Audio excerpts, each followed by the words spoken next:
अस्सलाम वालेकुम। Welcome to competitive exam coaching channel. MOD यानी कि मिनिस्ट्री ऑफ डिफेंस के स्क्रीनिंग टेस्ट के बाद अगला जो आपका टेस्ट लिया जाएगा वो डिस्क्रिप्टिव टेस्ट होगा, जिसमें आपका सब्जेक्टिव टेस्ट होगा। मतलब ये है कि इससे पहले आप लोगों ने जो स्क्रीनिंग टेस्ट दिया है उसमें सिर्फ एमसीक्यूज़ थे, ठीक है।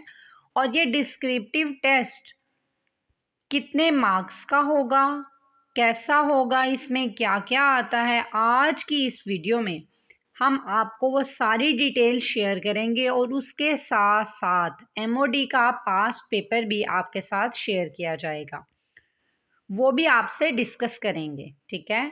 कि इसके अलावा आपसे ये भी डिस्कस किया जाएगा कि आप डिस्क्रिप्टिव टेस्ट को कैसे क्लियर कर सकते हैं, मैं वो डिटेल भी आपको बता दूंगी। अगर चैनल पर न्यू हैं तो एमओडी यानी कि मिनिस्ट्री ऑफ डिफेंस की अपडेट्स और तैयारी के लिए चैनल को सब्सक्राइब कर लें और बेल आइकन पर क्लिक करके ऑल नोटिफिकेशन को ऑन कर लें। एमओडी का एक अलग व्हाट्सएप और फेसबुक ग्रुप बना दिया गया है, वो आप ज्वाइन करना चाहते हैं तो उसका लिंक डिस्क्रिप्शन में और कमेंट में मौजूद है। सबसे इम्पोर्टेंट सवाल जो एस्पायरेंट्स की तरफ से किया जा रहा है वो ये है कि डिस्क्रिप्टिव टेस्ट किस किस पोस्ट का होगा।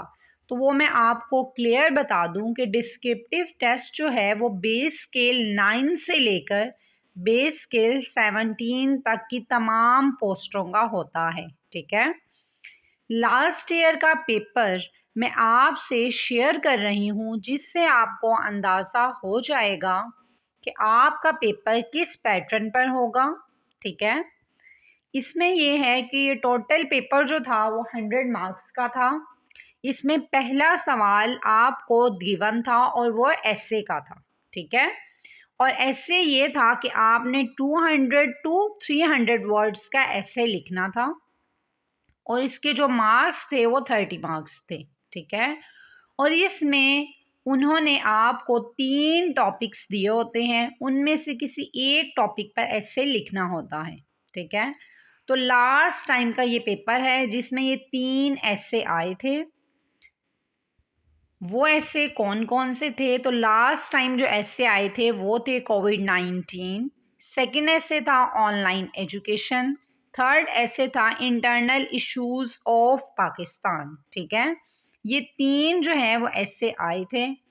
आपने ऐसे को उसके मुकम्मल फॉर्मेट में, प्रॉपर फॉर्मेट में लिखना है, जिसमें आउटलाइन आएगी, ठीक है। उसके बाद इंट्रोडक्शन होगा, देन बॉडी पैराग्राफ और देन कंक्लूजन, सब कुछ शामिल है।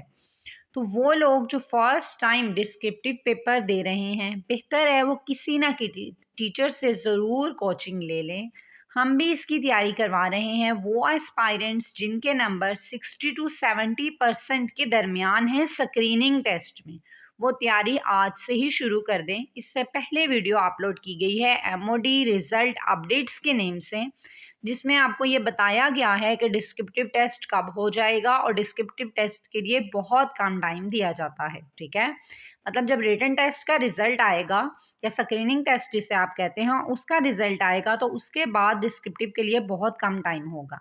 लेकिन अगर आपने कभी सीएसएस और पीएमएस की अटेम्प्ट दी हुई है तो आपके लिए ये ऐसे लिखना बहुत आसान है, ठीक है, क्योंकि वहाँ तो बहुत ज़्यादा वर्ड्स का ऐसे लिखना होता है। यहाँ पर आपने सिर्फ 200 टू 300 वर्ड्स का ऐसे लिखना है, ठीक है।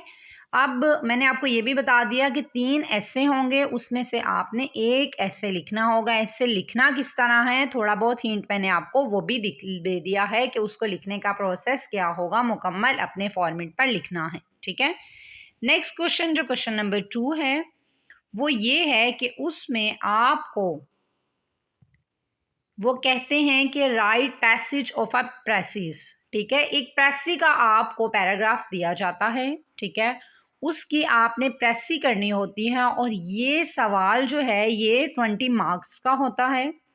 प्रेसी को रूल अगर आप मालूम हैं तो फिर उसका ट्रिक यही है, अगर आपको पहले से प्रेसिस के रूल पता हैं कि प्रेसी को लिखने का क्या प्रोसेस होता है, ठीक है, तो उसके साथ आप इस टाइम पे यही कर सकते हैं कि आप ज़्यादा से ज़्यादा प्रैक्टिस करें और किसी ना किसी टीचर को चेक करवाते रहें कि ये इस पैराग्राफ की प्रेसी की है तो क्या ये ठीक है या नहीं है। ठीक है, बेहतर यही है कि आप किसी ना किसी टीचर को ज्वाइन कर लें। जो बात यहाँ पर यही है कि इवैल्यूएशन करवानी है आपने, ठीक है, अपना जो काम लिखना है उसकी चेकिंग करवानी है। जो टीचर आपको चेक करके देंगे तो वो प्रेफरेबल होंगे। ठीक है, फिर नेक्स्ट जो क्वेश्चन है वो क्वेश्चन नंबर 3 है, जिसमें आपको वो उर्दू मज़मून लिखने के लिए कहते हैं और उर्दू मज़मून के 30 मार्क्स हैं। ठीक है, और उर्दू मज़मून जो है वो आपने 250 से 300 अल्फाज का लिखना होता है, मतलब 250 टू 300 वर्ड्स का आपने उर्दू का मज़मून लिखने होता है। ठीक है, उर्दू ऐसे लिखना होता है। ठीक है, और उर्दू ऐसे में भी यही होता है कि आपको 3 जो हैं वो टॉपिक्स दिए जाते हैं, जिसमें से आपने एक टॉपिक पर ऐसे लिखना होता है। अब वो लास्ट टाइम जो ऐसे आए थे वो किस किस टॉपिक्स पर आए थे, थोड़ा सा आपको आइडिया हो जाएगा।